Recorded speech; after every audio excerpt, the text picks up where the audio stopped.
नमस्कार, आप देख रहे हैं जन संवाद 24x7। लखनऊ के गोमती नगर में गुरुवार दोपहर एक एसबीआई फील्ड ऑफिसर ने खौफनाक वारदात को अंजाम दिया। पहले आईसीआईसीआई बैंक के बाहर पत्नी की गोली मारकर हत्या की, फिर घर जाकर मानसिक रूप से बीमार बहन को मारकर खुद को भी गोली मार ली।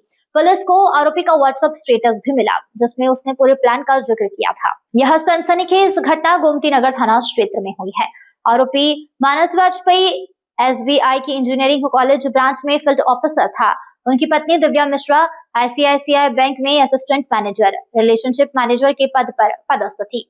दोनों की शादी 12 साल पहले हुई थी। कोई संतान नहीं थी। 1 साल से दोनों के बीच में तलाक का केस कोर्ट में चल रहा था और दिव्या आलमबाग में रह रही थी। गुरुवार दोपहर करीब 12 बजे मानस कार से आईसीआईसीआई बैंक पहुंचा।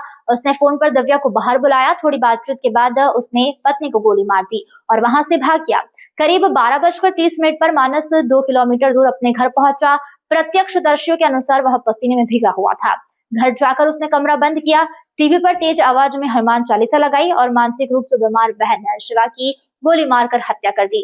उसे डर था कि उसके बाद बहन की देखभाल कौन करेगा, इसके लिए उसने खुद को भी गोली मार ली। गोली की आवाज सुनकर पड़ोसी पहुंचे और दरवाजा तोड़कर अंदर गए तो तीनों की शव खून से लथपथ मिले। मौके से हथियार बरामद हुआ। मानस ने वारदात से पहले व्हाट्सएप पर स्टेटस लगाया था, पत्नी ने धोखा दिया, अब खुद और बहन को मारूंगा। इससे उसने दिव्या की बहन प्रज्ञा और जीजा भरत यादव का भी नाम लिया। पुलिस कमिश्नर तरुण बाबा मौके पर पहुंचे। फॉरेंसिक टीम ने सबूत जुटाए। तीनों शव पोस्टमार्टम के लिए भेज दिए गए। दिव्या के ममेरे भाई मयंक दीक्षित के अनुसार मानस पिछले कुछ समय से मानसिक तनाव में था। पुलिस दोनों पक्षों के बयान के आधार पर जांच कर रही है। में 12:15 के लगभग गोमती नगर थाना क्षेत्र में आईसीआईसीआई बैंक के सामने एक युवती को गोलीबारी की सूचना प्राप्त हुई थी। तत्काल पुलिस के द्वारा मौके पर पहुंचकर घायल जो महिला थी उनको अस्पताल पहुंचाया गया, जहां डॉक्टर के द्वारा उनको मृत घोषित कर दिया गया था। जब इसी के ही थोड़ी देर बाद घुसड़िया गोमती नगर थाना क्षेत्र में घुसड़िया चौराहे से भी एक व्यक्ति के द्वारा खुद को गोली मारने की सूचना प्राप्त हुई थी। जब वहां पे घटना को अटेंड किया गया तो ये वेरीफाई हुआ कि ये जो प्रथम घटना हुई थी उसमें जो महिला को गोली मारी थी उनके पति के द्वारा ही वहां पर अपनी बहन की हत्या करके खुद को भी गोली मार दी गई। इनके द्वारा जब वहां पे चेक किया गया तो मृतक जो प्रति है मानव वाजपेयी, उनके व्हाट्सएप स्टेटस भी अपना लगाया हुआ था, जिसमें उन्होंने अपनी सोसाइटी को लेते हुए कुछ चीजें एक्सप्लेन की हुई थी। बाकी पूरे सभी जितने भी शव हैं उनके पोस्टमार्टम करा के आगे की वैधानिक कार्रवाई की।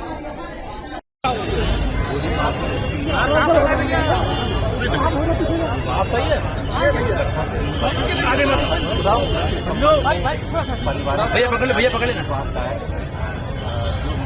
ए भाई, दैनिक भास्कर थोड़ा सा नीचे कर लीजिए। आदित्य भाई भाई धक्का मत दो। स्टेटस मिला है जो कि मानस वाजपेयी द्वारा। आदित्य भाई थोड़ी सी आईडी नीचे करिए।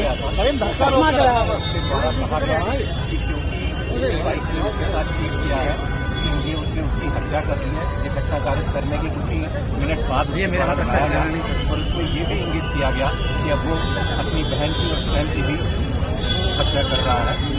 और उसी क्रम में यहाँ पर जब लोगों को इस केस के बारे में जानकारी हुई तो इनके घर पर भी जो वहाँ पर बाहर किराएदार है वह पहुँचे, रिश्तेदार पहुँचे और पुलिस भी पहुँची तो देखा कि मानस वाजपेयी द्वारा अपनी बहन को भी और स्वयं को भी गोली मारी। कौन सा वेपन इस्तेमाल किया गया था और कहाँ से वो मिला? देखिए, वेपन घटनास्थल से बरामद हुआ है और उसकी छानबीन। सर कितने वेपन? लखनऊ की इस वारदात ने रिश्ते और मानसिक स्वास्थ्य पर बड़े सवाल खड़े कर दिए हैं। एक तरफ तलाक का विवाद, दूसरी तरफ पारिवारिक जिम्मेदारी का दबाव। पुलिस का कहना है पोस्टमार्टम रिपोर्ट और फॉरेंसिक सबूतों के आधार पर आगे की कार्रवाई होगी। ऐसी और खबरों के लिए बने रहिए जन संवाद 24x7 के साथ।